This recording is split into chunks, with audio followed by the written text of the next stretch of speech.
first things first is we have in face view, because I'm going to use say a front view before I go into 2-point perspective, just so you get the idea. We draw a box. This is going to be a square in this case, and let's keep it roughly there. And I'm going to now find the midpoint by drawing an X.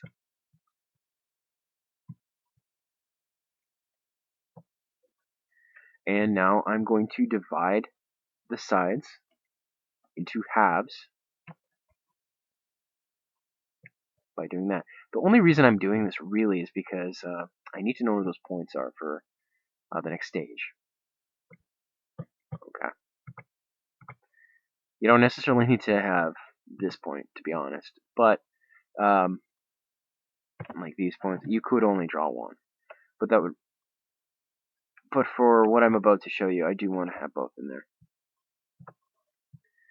Okay. Now what I like to do is consider this an arrow. It's really your drawing axis, but I'm considering this an arrow, and I'm connecting it down.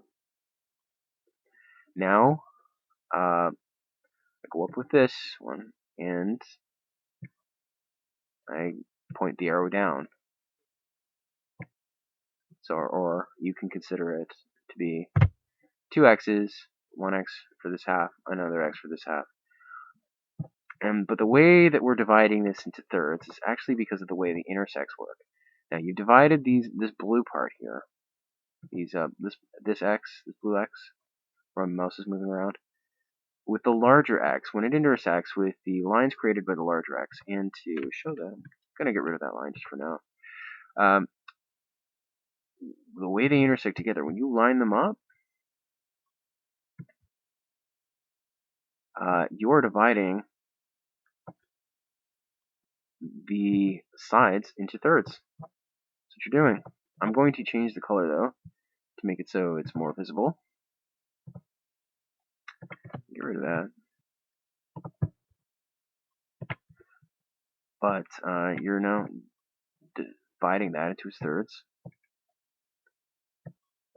I'll change the color in a moment, actually. Just want to make sure that everything's lined up nice. I'm going to go with, say, an orangey color for that. And then, to get to the thirds on the other side, you do pretty much the same. It's all based on how they intersect with each other.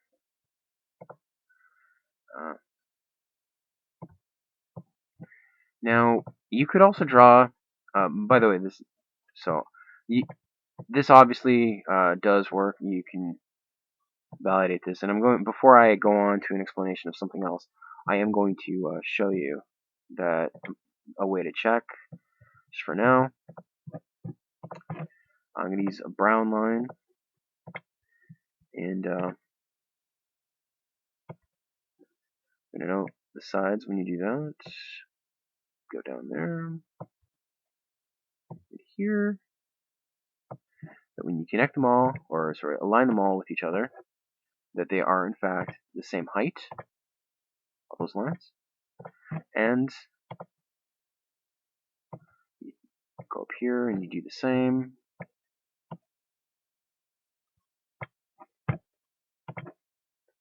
That these are all in fact the same width. Okay. Now, what I was going to show you is that also, beyond this, that you could also draw, I'm going to use Illustrator's guideline right there, showing where to connect it. You could draw the stars in the line in that regard, right there. Oops, should have done that. A little bit of an error. but here we go. And then, connect that straight off. So basically this is what you're creating, and you can see the shapes, the various shapes that this creates.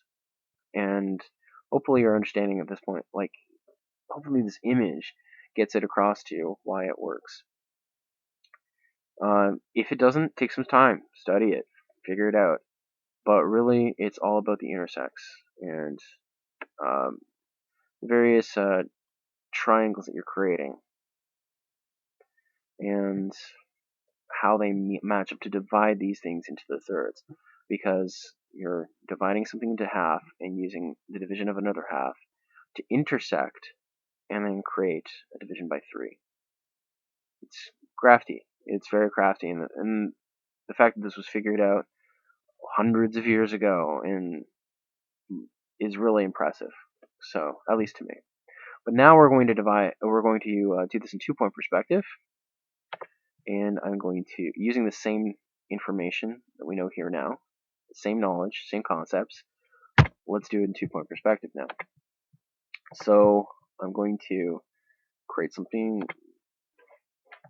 horizon lines, we're going to make it gray,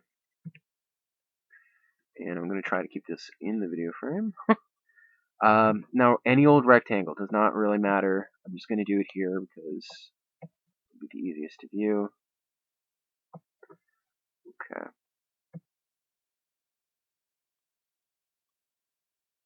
Alright. In fact, I'll drag all the lines a little lower. Be more in frame. Okay.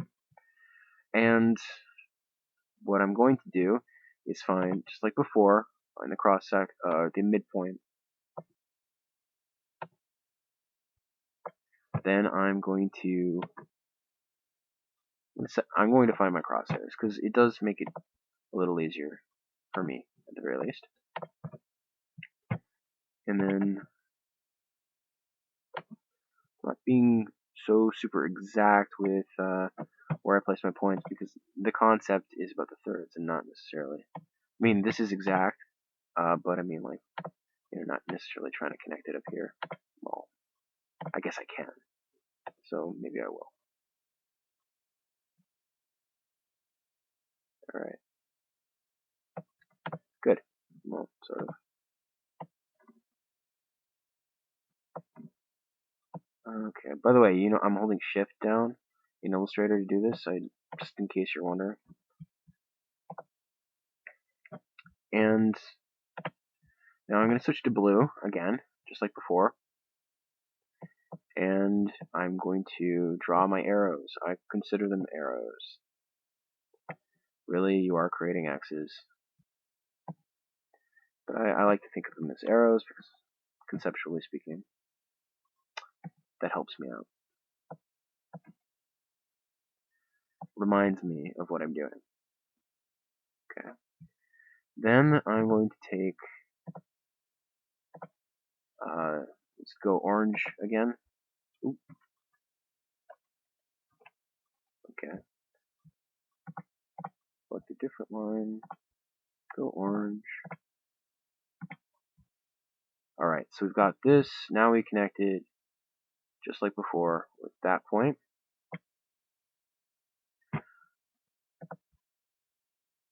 Again, holding down shift to scale this out. Okay. Do the same over here. With that intersect.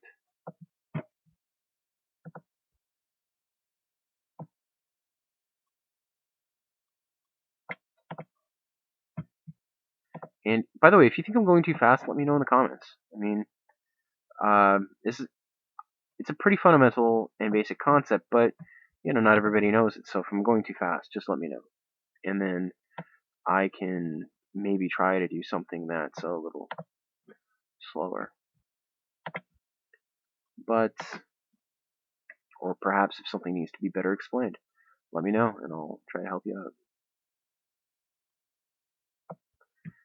Because right now I'm actually a student at OCAD University, and I totally understand the need for clear explanation, and because I want to become an illustrator, and I'm studying illustration, and I find that knowing the fundamentals and knowing all this stuff, there are some things we all might have skipped over, and even though this is a fundamental concept, not everybody does know it, so getting some extra clarification here and there can help everyone. I try to align that, but it's not. Too many guidelines. I should turn the guidelines off for that. But anyways, at this point, you should see that yes, it does in fact work. It is a segmentation of everything into their thirds. And if you have any questions about this, like I said, leave them for me in the comments or message me, If you think that there's a better method, let me know that too, because I'd like to know it. And if this helps you out, again, let me know, because I like hearing that.